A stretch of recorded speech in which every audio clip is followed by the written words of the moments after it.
Hey Chrissy, did your father even exist? Welcome back to Fog Entertainment, and we've got a simple question to ask here. Tony, is he a big fat manipulator, or was he speaking the truth? Did Christopher believe Tony regarding his father's killer? We're looking at Sopranos Season 4, Episode 1. What? Christopher had a father. I mean, yeah, there was previous mentions to Dickie Moltisanti, but it's only really in this episode that they seem to care about it. And it's pretty much well, this guy killed your father, Chris. He's retiring today. He's of no longer use to us. I know there is scenarios in TV shows where they do keep people along because they're still used to, like, the organisation or the organised crime. But is it not a bit cheap that Chris only finds out today, and it's when Tony kind of wants him in his camp, so he uses it to manipulate him? I'm going to just simply say this. If Christopher didn't believe Tony, then why did he kill him? Because during the conversation with the cop, he said, it doesn't matter why he wants you dead, he wants you dead.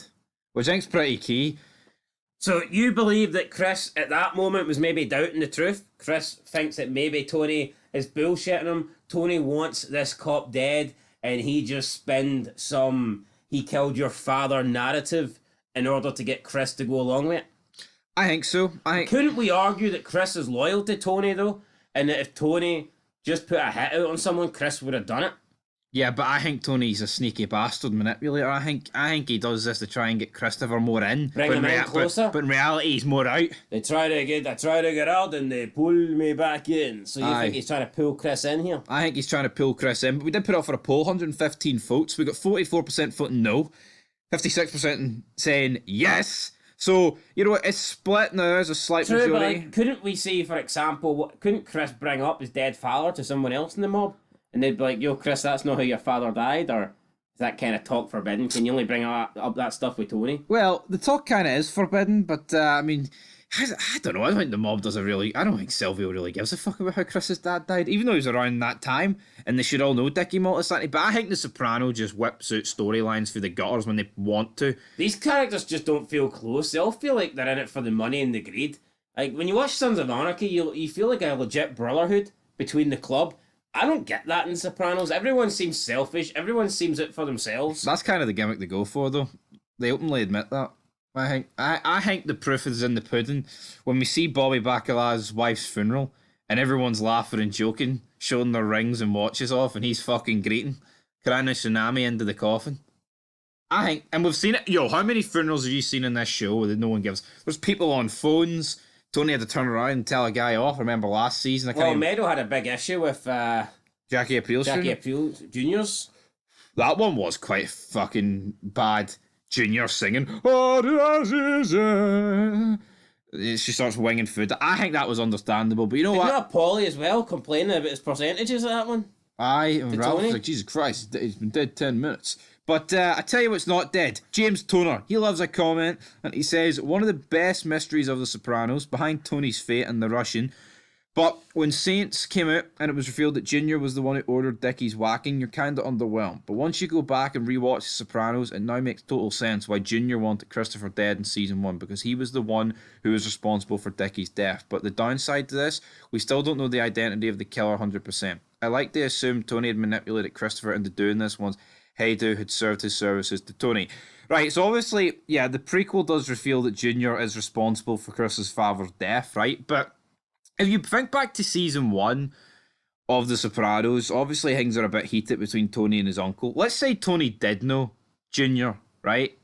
Had Chris's father killed. Would he not have used that then for Chris and be like, yo, Junior's the one that killed your dad, so that's even more reason to kill him?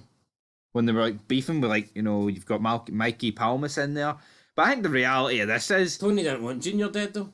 Or else he would have killed him. Yeah, but see, that's my point. He didn't. But then he's saying that Junior wanted Chris dead. If you remember, they did like a mock execution where they took him out to the pier and made it look like they were going to kill him. Now, of course, they killed his friend. What's his friend called again? The guy in the bathtub. Oh, Brandon. Jack. Hey, Jack. Bye, Jack. I like that wee line from Mikey Palmas. But who's Brandon? I know, Brendan. So why are you saying Jack? Because he hijacked all the trucks, and he says, hi, Jack, and then he killed him. He goes, bye, Jack. No, remember that? Yeah, that was a bit funny, actually. That was quite good for Mikey Palmas. But here, right, that season 1 came out in 99, the prequel comes out in 2021. They obviously just made this up. I'm not going to fucking buy for 1 second that David Chase, the creator of this show... Long-term storybooking. No, I'm not buying that. You know, I like a good show where, you know, has that continuity over time, but it's like there is no reference in The Sopranos that like even slightly goes for Junior killing Dickie Moltisanti. Yeah, he wanted Chris dead, but realistically, I think in season 1, Junior was well within his rights to kill Chris. Regardless if he killed his dad or not. Chris was stepping on his toes. Chris was stepping out of line. And he wasn't even a made man back then. And he was messing with Junior's business, so you can almost understand why Junior... I know the real... I'm sure they've killed people for less. Yeah, so. I know that... Well, let's talk about less. Know why he killed Dickie Moltisanti? Yes. You won't get... No one will get it, says if you don't know it. Yes. Well, by the sound of it, I'm never going to guess, so we'll just tell us. They were at a funeral. Junior fell down the steps because they were slippy. Dickie laughed at him and made fun of him. That's why he killed him. No fucking way. That's why. That show's a joke. I've not watched it, but I read it on Reddit. Oh, it's quality. No, that's what it actually said because I was doing a bit of history. Shocking, man. Absolutely shocking. That's embarrassing. No, but Junior is fucking petty like that. Not remember they met with a guy in season 1 and he's like, his mother's a fucking whack job. And he's like, hey, Mikey, I don't like this guy's mouth. And then Mikey killed him. Junior is very I like Junior. I think he's funny. Probably one of the funniest characters on the show. But fuck me, for a 70-year-old man, he's a petty bastard, isn't he, though?